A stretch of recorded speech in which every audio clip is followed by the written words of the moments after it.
سلام به همگی، خیلی خوش اومدید. امروز میخوایم بریم سراغ یکی از عجیبترین و راستش غیر ممکن ترین کشف‌های باستانشناسی. کشفی که انگار قوانین طبیعت رو به چالش میکشه و نگاه ما رو به یه فاجعه باستانی برای همیشه عوض میکنه. احتمالاً اینو شنیدید که وقتی صاعقه با اون گرمای شدیدش به ماسه میخوره، اون رو ذوب میکنه و تبدیلش میکنه به شیشه. یه پدیده طبیعیه. حالا یه لحظه فکر کنید اگه همون گرمای شدید نه به ماسه بلکه به یه چیز خیلی ظریف‌تر و پیچیده‌تر مثل انسان برخورد بکنه، چه اتفاقی میفته؟ بله، درست شنیدید و همین اتفاق عجیب و یه جورایی ترسناک دقیقاً موضوع داستان امروزمونه. یه رویداد طبیعی که چیزی رو به وجود آورده که دانشمندا اصلا فکرش هم نمی‌کردن که امکان پذیر باشه. خب برگردیم به خرابه های شهر هرکولانیوم، شهری که درست کنار پومپئی زیر سایه کوه آتشفشانی وزوویوس قرار داشت.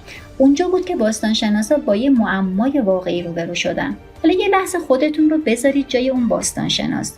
دارید حفاری میکنید و انتظار دارید استخون و خاکستر پیدا کنید، اما به جاش با یه توده سیاه و براق مواجه میشید، مثل شیشه. اولش هیچ کس نمیدونست این شی چیه.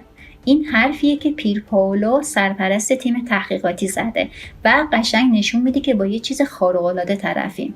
با یه مغز، و این فقط یه مغز سالم نیستش، یه مغزی که تبدیل به شیشه شده، چیزی که تا حالا هیچ وقت هیچ جا توی هیچ کشف باستانشناسی دیده نشده بود.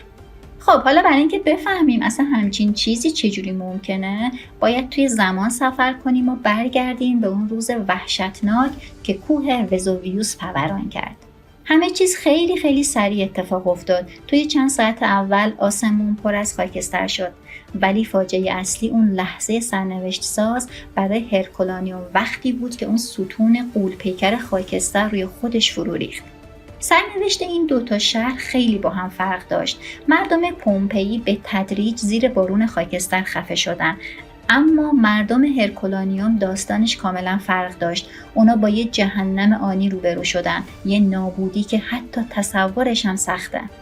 حالا تصور کنید یه دیوار از گاز و خاکستر داغ‌تر از هر کوره‌ای که فکرش رو بکنید، با سرعت یه طوفان سهمگین داره میاد به سمتتون.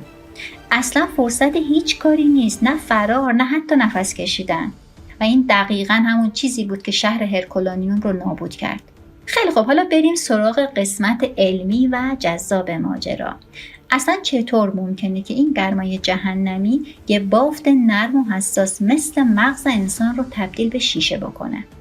به این فرایند میگن ویتریفیکاسیون یا همون شیشه‌ای شدن. یه جور رقص خیلی دقیق بین گرمای شدید و سرمای ناگهانی. بذاری ساده تر بهتون بگم.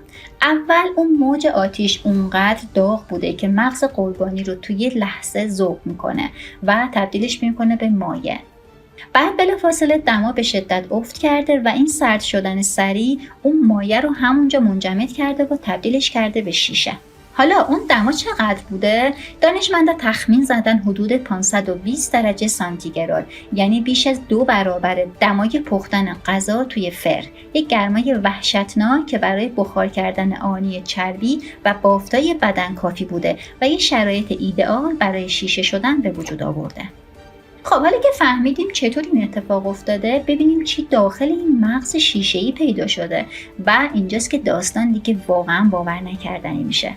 البته یادمون نره که این فقط یه نمونه علمی نیستش، این بقایای یه آدم واقعیه، یه مردی که احتمالاً نگهبان یه معبد بوده و توی آخرین لحظه های زندگیش روی تختش دراز کشیده بوده، کاملاً بیخبر از جهنمی که داشته به سمتش می اومده.